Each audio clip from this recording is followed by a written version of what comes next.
From one lawyer, we go to another legal service here. The great folks over at Judicial Watch.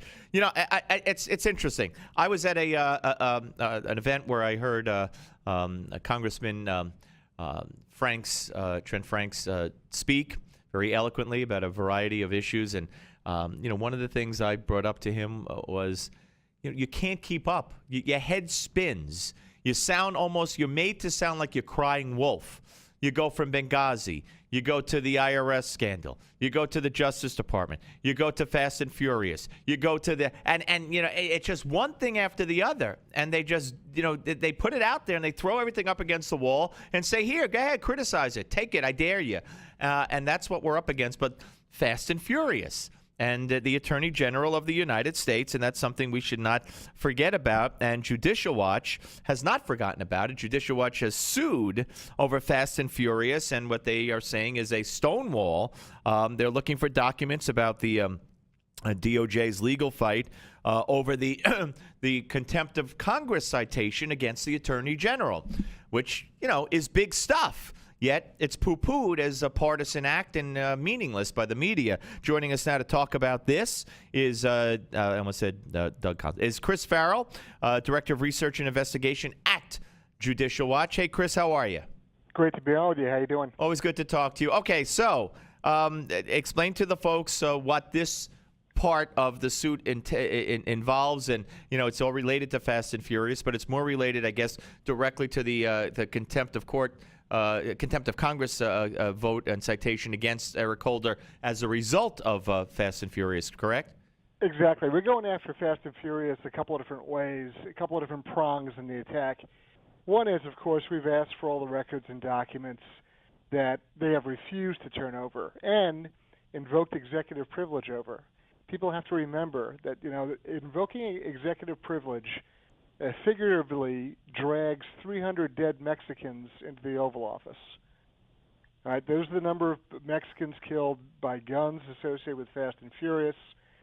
By saying it's an executive privilege matter, that means that the Attorney General consulted personally with President Obama, and they made decisions about it.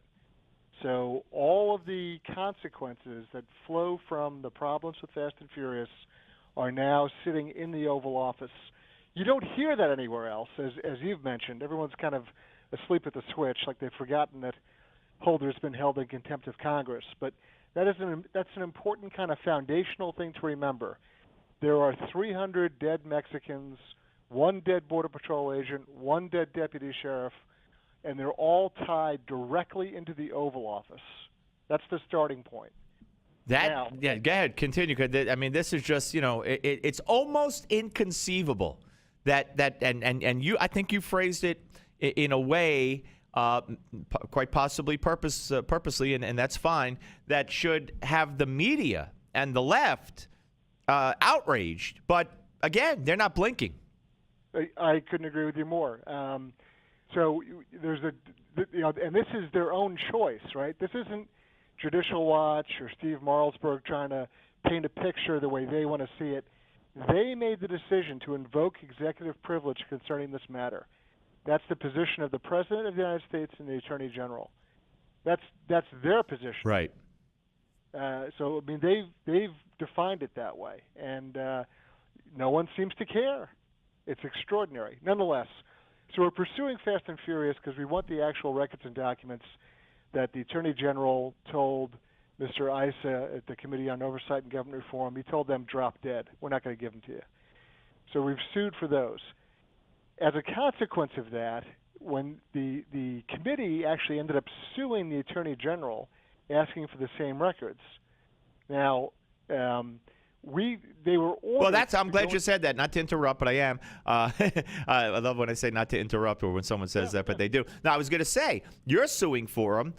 My next question was going to be, what about the committee who was told to, quote unquote, drop dead, in effect? Why weren't they suing for them? And now you tell me they are. They are. Okay. Now, here's the catch.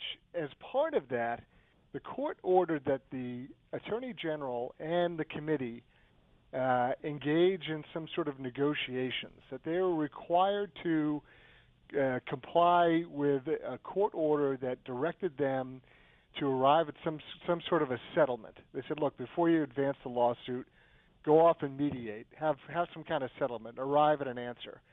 Well, all of those communications are subject to FOIA. So we asked them, hey, what are you guys doing to actually resolve this case? Produce the records that show that you are really, legitimately, sincerely trying to resolve this outstanding legal issue. Right. The reason we did that is because we know, or we have reason to believe, that the Department of Justice is just playing rope-a-dope. They are stringing this thing out till 2020 as far as they're concerned. They're not going to try to really resolve the issue. They're going to foot drag and slow roll this thing so that it either becomes forgotten or mooted out just by time and history. Right. So we asked, look, we want to see, what are your good faith efforts? What are you doing to try to resolve the matter? And that's the prong of this other sort of attack to get to the truth on the matter. And so we filed this lawsuit because we FOIA'd. We used the Open Records Law again to ask to produce the records or documents to show that they're sincerely going about this effort in good faith. And, of course, stonewall response. Right. So, all right. So what is, you alluded to the fact, we're talking to Chris Farrell from Judicial Watch here on the Steve Malzberg Show. You alluded to the fact that they'd like to drag this out to 2020 if they could. They're not moving. So based on what you filed, I mean, what kind of timetable are we realistically looking at? I mean, still just endless, back and forth, stonewalling, counterfiling, whatever? Yeah, well, I mean that's the grand strategy. But what this does is it puts it in front of a judge, and in a matter of months, they're going to have to provide some explanations or answers as to what they're doing or not doing.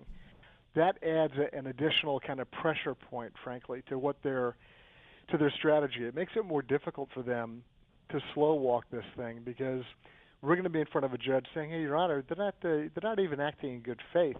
And by us asking these questions and pressing for these records, and look, this is not just us going on a fishing expedition. The American public is owed an answer on this. Oh, well, we're absolutely, we're owed an answer. Before we went into the top of the hour and the last hour, they held a couple of hearings on Benghazi today, and the Government Oversight Committee in the House, when the parents of two of the four dead Americans came up, it was time for them to speak. Only two Democrats had the decency to sit there. The others had walked out and did not come back. They were not even in attendance to hear the parents of the dead victims of Benghazi. I mean, so when you talk about we have a right to know and blah blah blah, it just seems like any sense of decency and any sense of the law and getting to the bottom of things, it's just gone out the window. The arrogance is astounding. That's the word. That's the word. And here's why the Dems won't stay in the room, because the headline or the lead item in the news that the Obama administration doesn't want anyone to ever hear or to see in print is Obama administration runs guns to Al Qaeda. And that's when you peel back all the layers. Oh, you're talking about Benghazi. Yeah. I mean, yeah. Well, about the hearings today, that's right? That's what the rumor is that these arms were going to the Syrian rebels. Yeah. That when you peel it all back, that's the headline.